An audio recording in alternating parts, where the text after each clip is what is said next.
Hey guys, welcome back to another video, and today we're going to be talking about the Washington Huskies. So let's get on to the video. So last year they won versus Weber State. They lost versus California Baptist, which was a really bad loss. And then they won the Wooden Classic versus Fresno State and St. Mary's, which was a surprise to me because they only went 16-16 this year, and they had a lot of other big losses to not good teams. So I was just surprised that they won versus those pretty good teams.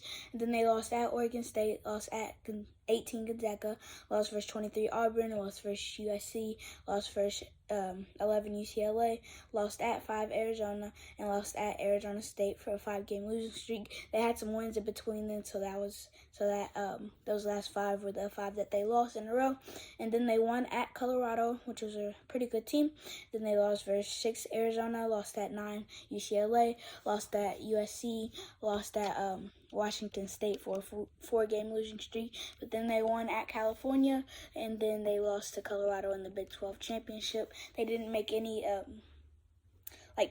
March Madness or NIT or nothing, so it's just a bad season for them.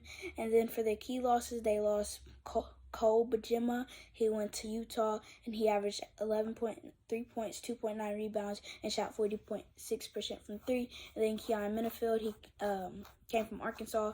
And no, he went to Arkansas, and now he's averaging 10 points, he didn't get to play this year, but he's averaging 10 points, 3.1 assists, and 2.9 rebounds. And then Noah Williams, he graduated, and he averaged 8.7 points, 3.1 rebounds a game. And then Jamal Bay, he's Tyler Bay's cousin. He graduated, and he averaged 6.9 points and 3.5 rebounds. And then PJ Fuller, he graduated, and he's averaging 6.2 points, 2.5 assists, 2 rebounds, and 1.1 steals in 23 minutes. And then for the returners, they got Keon Brooks Jr., and he is doing great. He's averaging about 22 points and 8 rebounds a game, and he's really their star. And then Corin Johnson, he is also a really good player, and he's averaging 9.3 points in 22.7 minutes. And then Frank Kepnag, he's one of their off the bench bigs, and he plays his role, and he's averaging 9.6.3 rebounds and almost 2 blocks a game. And then Braxton Mia, he got off to a slow start this season, but he's averaging 8.8 points and 7.2 rebounds and 1.6 blocks a game. And then for their incomers, they got Nate Calmes. He came from Lamar, and at Lamar, it was a small school, and he got more minutes, so he averaged 17.6 points, 2.5 rebounds, and 2 assists a game. But now he's only averaging about 7 a game. And then Severe Willer, he's really taken a big jump this season, and he came from Kentucky, and he also played at Georgia previously before that. And then he is averaging 16.5 points, 7.2 assists, 4 rebounds, and 1.5 steals a game. And then Moses Wood, I remember him from Portland when Portland played North Carolina, and he was really good at Portland. But this year, he's averaging 10.9 points, 4.6 rebounds, 1.1 steals, and 1.1 blocks a game.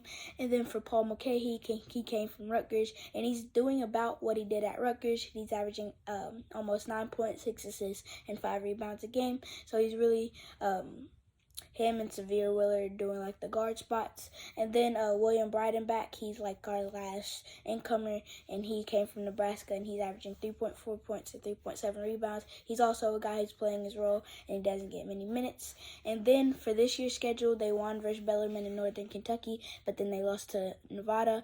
And then in the Continental Tires main event, they won versus Xavier and lost versus San Diego State. And then after that, though, they won versus UC San Diego and lost to 20 Colorado State in the Legends of Basketball Invitational.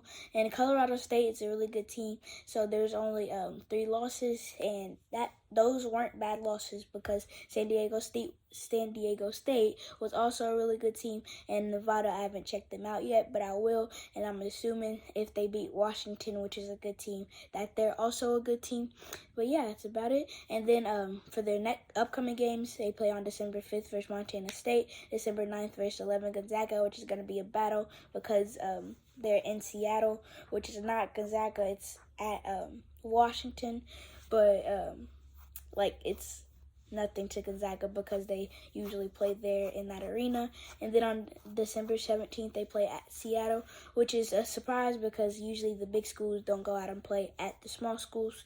And then on December 21st, they play versus Eastern Washington, which is also going to be a good game because Eastern Washington used to be good when the Groves brothers were there, and I don't know how they've changed, but I feel like that could be a challenge for them. And then on last year, they were 245 in points, so 69.2. And this year, they've taken a big jump to 51, and now they're averaging 82.2 points a game. So they've really improved in that section. And then they were 184 in points last year. In opponent points last year was 70.3. And then 80 in rebounding with 39.4, which was their only really good stat last year, and 306 in assists with 11.5. So he definitely had to move the ball more, and I'm thinking Mike Hopkins said that as well. But I'm surprised he kept on to his job because that was a rough season last year. And yeah, that's about it. And they went 16-16 last year, like I said earlier. But I think this year they're going to go 20-11 or potentially higher. But the Pac-12 is also a really tough conference, and even their non-conference games are really tough as well. So yeah, that's about it for this episode. Thank you guys for watching. Like and subscribe for more. This is the CC with JJ, and the next episode is WKU.